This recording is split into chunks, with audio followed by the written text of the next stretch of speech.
Well, the controversy over the impeachment motion against the Chief Justice is still alive, and now there's more. Two senior judges of the Supreme Court have written to Chief Justice Dipak Misra, asking him to convene a meeting of the full court to discuss institutional issues and the court's future. So far, there's been no response by the Chief Justice.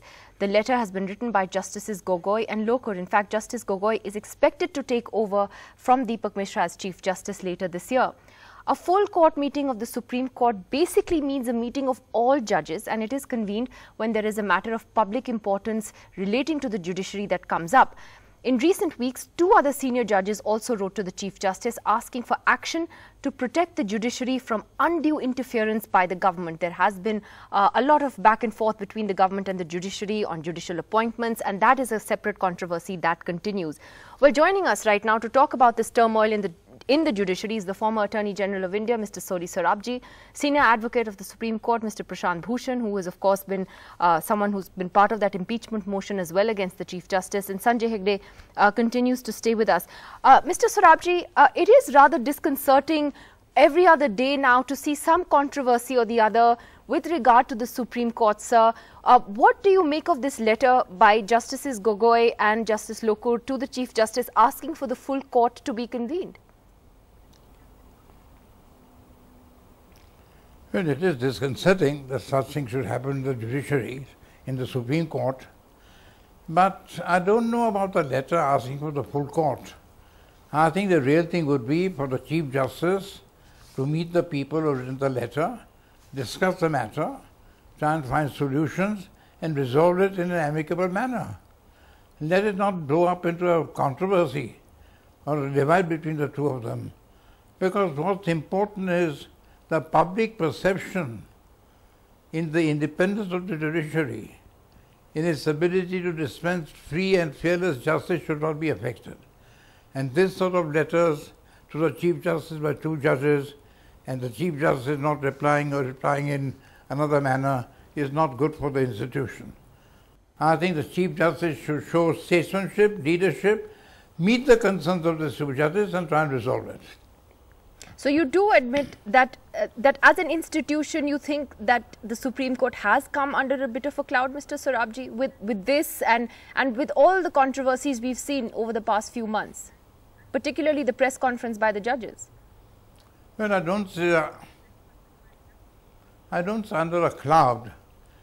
I won't use that expression, but it has become a matter of criticism. It has become a subject of criticism, and it is really, if I may say so, public opinion has been affected. Public opinion is very important. And a public opinion about its capacity to deliver free and fair justice, that's affected, and that's what worries me. Prashant Bhushan, let's talk about this a little bit. It is, a rather strange situation to be in, where now senior judges are writing to the Chief Justice, and every few weeks these letters are also getting leaked. They're being put out there in the media. But here the problem seems to be that there isn't a full court meeting that has been convened yet. Do you think that that inevitably would have to happen?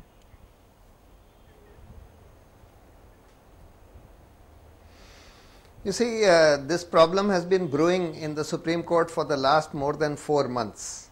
It was more than 4 months ago that the 4 senior judges of the Supreme Court, after the Chief Justice, wrote a joint letter to him saying that there are very serious problems with the manner in which cases are being allocated.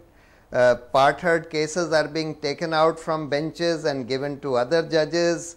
Cases which had been heard by some judges are also being given to other judges, etc. And they also raised concerns about the manner in which the government is stalling the recommendations for appointments by the collegium.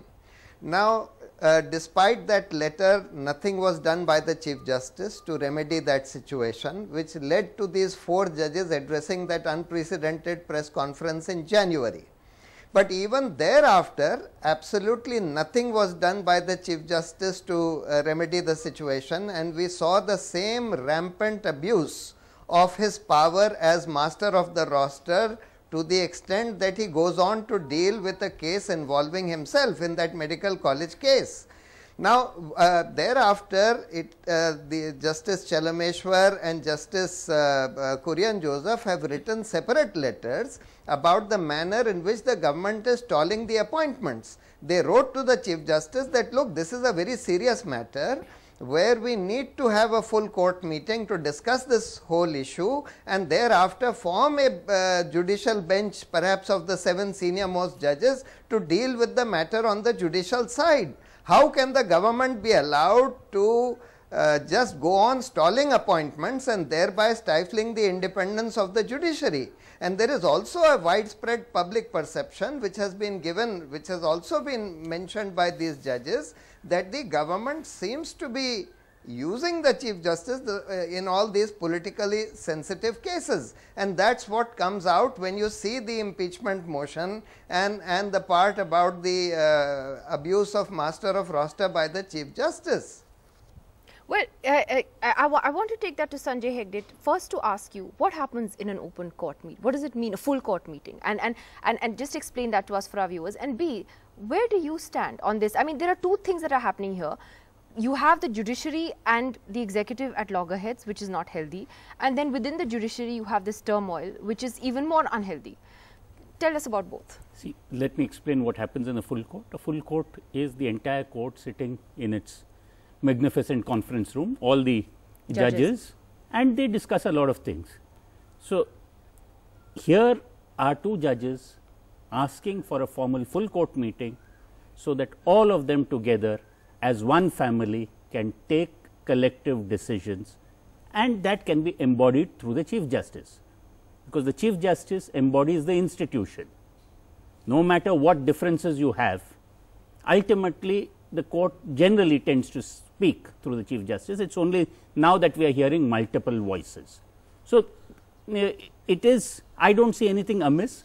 This may be where the judges are asking, let us all harmonize our voices, let us not sing in discordant notes. That is the first question answered. Where do I personally stand? I think that there is grave danger to the judiciary, and through the judiciary there is grave danger to democracy itself, because unless you have a judiciary which is independent and fearless and can act as a brake against despotism, you will have the executive go rampant. Now, are you saying there is a question mark on that today? Of course, there is a question mark. Why is it that just like the government has said that all these things about impeaching the Chief Justice is wrong, equally on the government side, not appointing fresh judges, and especially judges who have ruled against government interests, just because you decide one case in Uttarakhand against the interests of the ruling party there, does it mean that you should not be get your normal chance in the Supreme Court in elevation? The first woman practitioner who has been directly recommended for elevation, you are sitting on that file. This is a government which is determined to bring the Supreme Court under pressure.